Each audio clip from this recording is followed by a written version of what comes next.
इंदिरानगर पोलिसांची सिने-स्टाईल कारवाई, चेन स्नॅचर्सना पळता पळता गाठले. नाशिकमधील इंदिरानगर पोलीस ठाण्यातील अंमलदार अमोल कोथमिरे व सागर कोळी यांनी दाखवलेल्या धाडसी व तत्परतेमुळे 2 चेन स्नॅचर्सना रंगेहात पकडण्यात यश आले.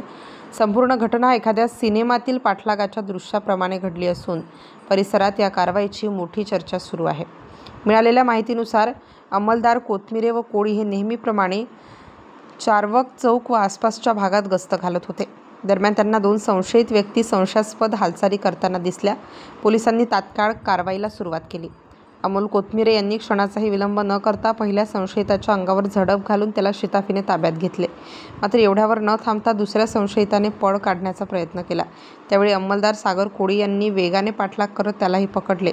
हा थरार काही मिनिटातच संपला, पण त्यातील धाडस व चपळाई पाहणाऱ्यांचे लक्ष वेधून घेतले. या घटनेत पकडलेले दोन्ही आरोपी चेन स्नॅचिंग प्रकरणात संशयित असल्याचे पोलीस तपासात समोर आले आहे. सध्या आरोपींकडून पुढील तपास सुरू असून इतर गुन्ह्यांमध्ये त्यांचा सहभाग आहे का हेही पोलीस तपासत आहेत. संपूर्ण घटना सीसीटीव्ही कॅमेऱ्यात कैद झाली असून व्हिडिओ फुटेज पाहून नागरिकांकडून या दोन्ही पोलीस अंमलदारांचे धाडस, तत्परता आणि शिताफी यांचे सर्वत्र कौतुक होत आहे.